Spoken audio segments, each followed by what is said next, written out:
নমস্কার বন্ধুরা, আমি সুশোভন আর আপনাদের সবাইকে স্বাগত জানাচ্ছি অদ্ভুত অথচ বাস্তবের আরও একটা নতুন এপিসোডে। আজ আমরা এমন একটি বিষয় নিয়ে কথা বলবো যা গোটা বিশ্বের ক্ষমতার ভারসাম্যকে নাড়িয়ে দিয়েছে।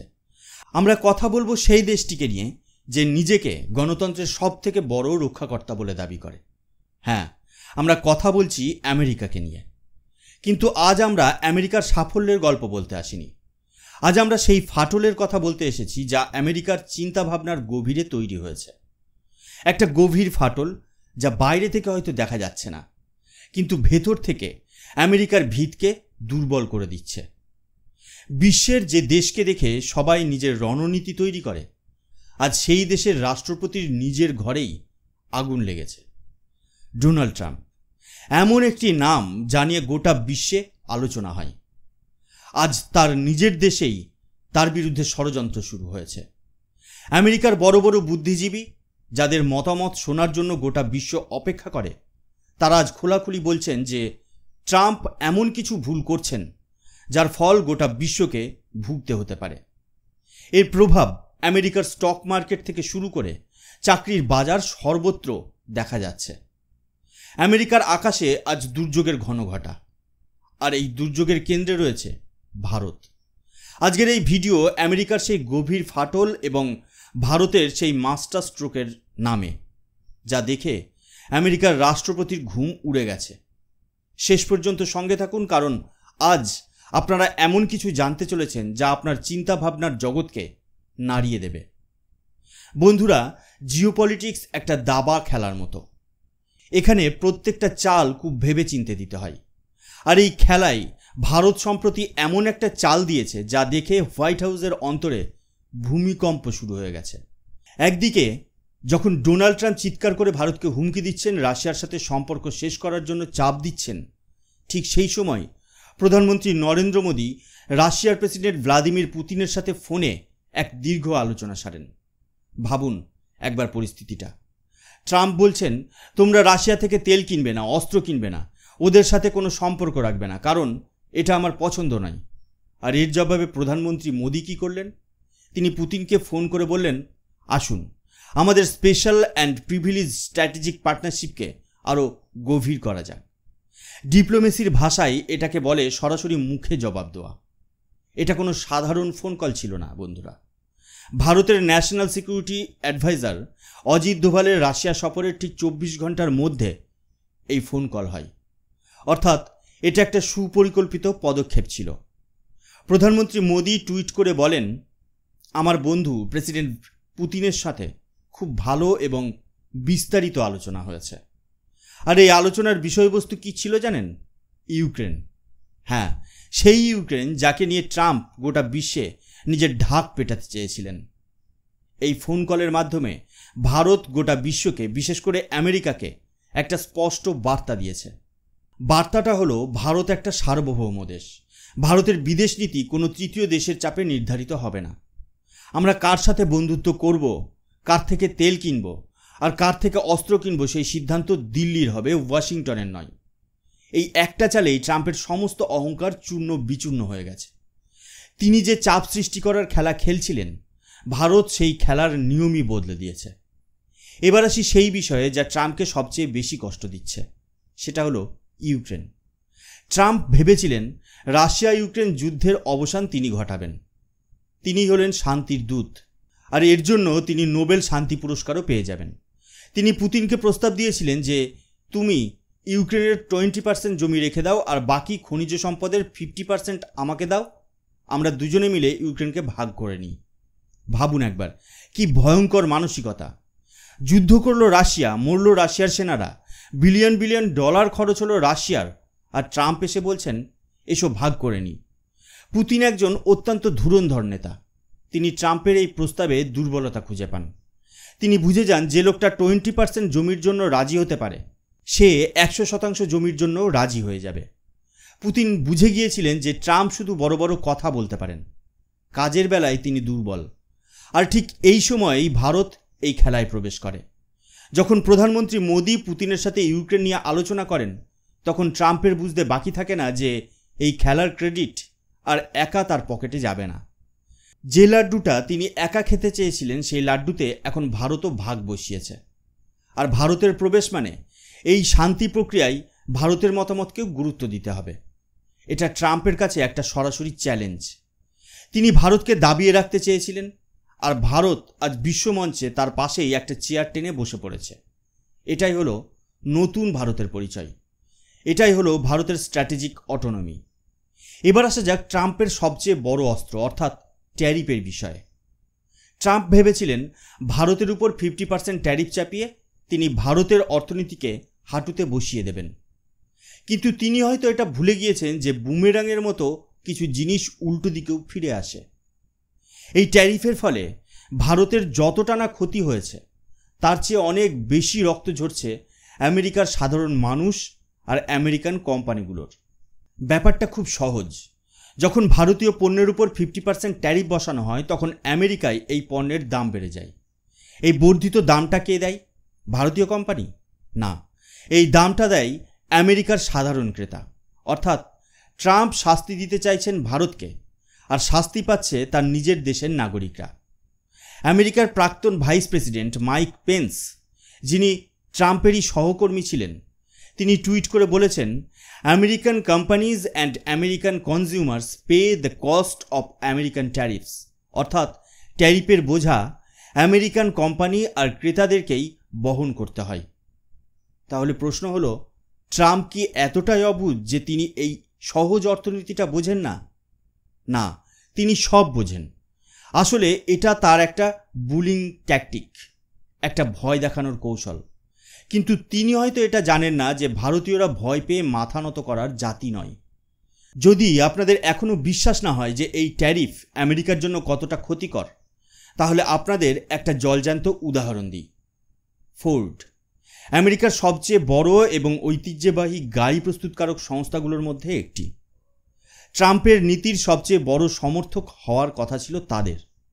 কিন্তু কি হয়েছে জানেন? ফোর্ড কোম্পানি জানিয়েছে যে 2022 সালের দ্বিতীয় ত্রৈমাসিকে অর্থাৎ সেকেন্ড কোয়ার্টারে শুধুমাত্র ট্যারিফ সংক্রান্ত খরচের জন্য তাদের $800 মিলিয়ন অতিরিক্ত প্রদান করতে হয়েছে।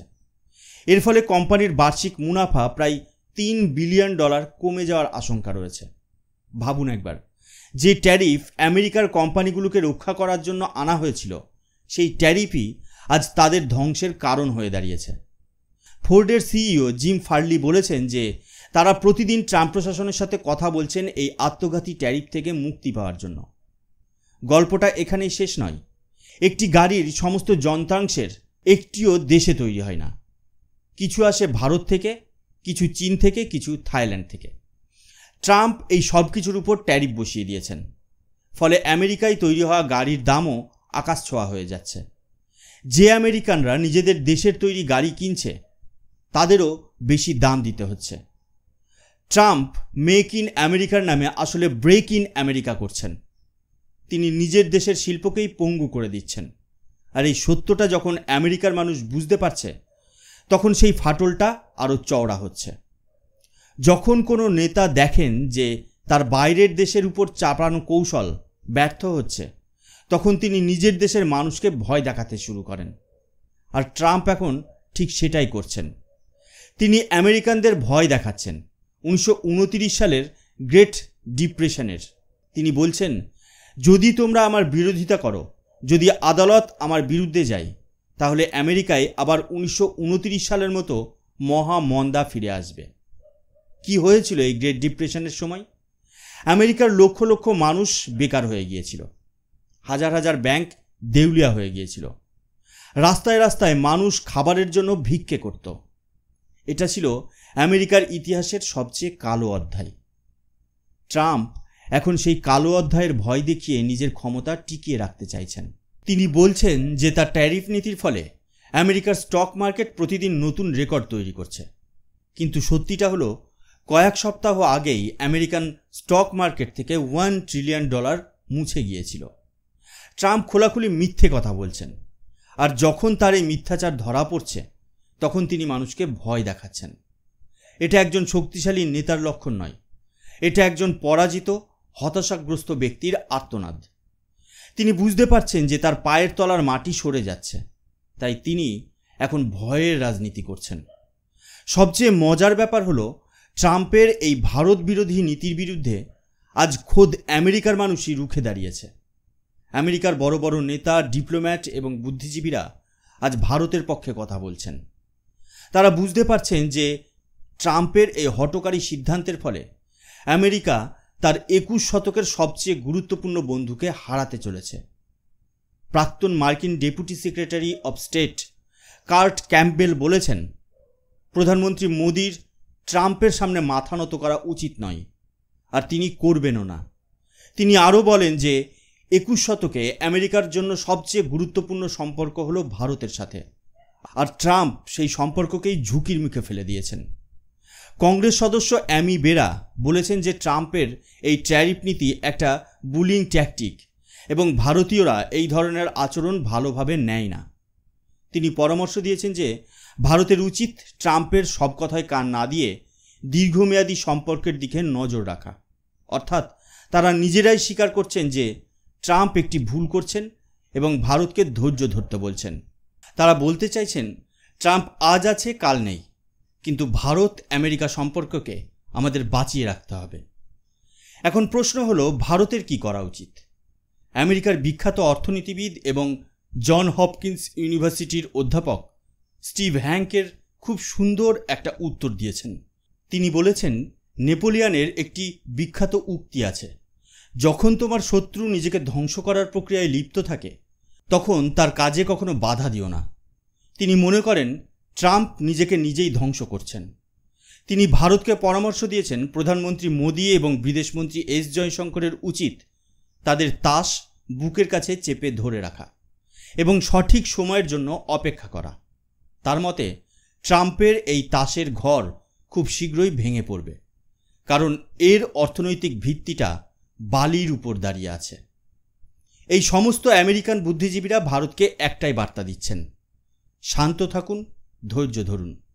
এই লোকটার কথায় কান দেবেন না। ও যে গর্তটা অন্যদের জন্য খুঁড়ছে, সেই গর্তে ও নিজেই পড়তে চলেছে। আমেরিকার ভেতর থেকেই যখন এই আওয়াজ উঠছে, তখন বুঝতে হবে যে ট্রাম্পের খেলা প্রায় শেষের দিকে। বন্ধুরা, আজকের এই সম্পূর্ণ আলোচনা থেকে একটা বিষয় স্পষ্ট, ডোনাল্ড ট্রাম্প ভারতকে দুর্বল ভেবে যে চাপ সৃষ্টি করার খেলা শুরু করেছিলেন, সেই খেলায় তিনি নিজেই জড়িয়ে পড়েছেন। তিনি ভারতকে বিচ্ছিন্ন করতে গিয়ে আজ নিজেই বিশ্বে একা হয়ে পড়েছেন। তিনি ভারতের অর্থনীতিকে আঘাত করতে গিয়ে নিজের দেশের অর্থনীতিকেই ধ্বংসের মুখে ঠেলে দিয়েছেন। আর অন্যদিকে ভারত এই পরিস্থিতিতে অত্যন্ত পরিপক্ক এবং বুদ্ধিদীপ্ত কূটনীতির পরিচয় দিয়েছেন। ভারত একদিকে যেমন আমেরিকার সাথে তার দীর্ঘমেয়াদী সম্পর্ককে নষ্ট হতে দেয়নি, তেমনি রাশিয়ার সাথে বন্ধুত্ব বজায় রেখে নিজের সার্বভৌমত্বের প্রমাণ দিয়েছে। ভারত গোটা বিশ্বকে দেখিয়ে দিয়েছে যে সে আর কোনো দেশের কথাই চলবে না। আজকের ভারত তার নিজের শর্তে বিশ্বের সাথে সম্পর্ক স্থাপন করে। ট্রাম্পের এই ঘটনা ভারতের জন্য একটা বড় সুযোগ এনে দিয়েছে। ভারত আজ বিশ্বকে দেখাতে পারছে যে সে শুধুমাত্র একটি বড় বাজার নয়, সে একটি বড় শক্তি, যার নিজস্ব ভাবনা চিন্তা এবং নিজস্ব রাজনীতি আছে, নিজস্ব রণনীতি আছে। ট্রাম্পের তৈরি করা এই ঝড়ের মধ্যে ভারত ধৈর্য ধরে নিজের পথ তৈরি করছে, আর এটাই হলো নতুন ভারতের আসল শক্তি। আজকের ভিডিওটি কেমন লাগলো তা অবশ্যই কমেন্ট করে জানাবেন। যদি ভিডিওটি ভালো লেগে থাকে তাহলে লাইক করতে ভুলবেন না এবং বন্ধুদের সাথে শেয়ার করুন। আর অদ্ভুত অথচ বাস্তব চ্যানেলে যদি আপনি নতুন হন তাহলে অবশ্যই সাবস্ক্রাইব করে বেল আইকনটি প্রেস করে দেবেন। আমি সুশোভন, দেখা হবে পরের এপিসোডে আরও একটি নতুন এবং রোমাঞ্চকর বিষয় নিয়ে। জয় হিন্দ, জয় ভারত।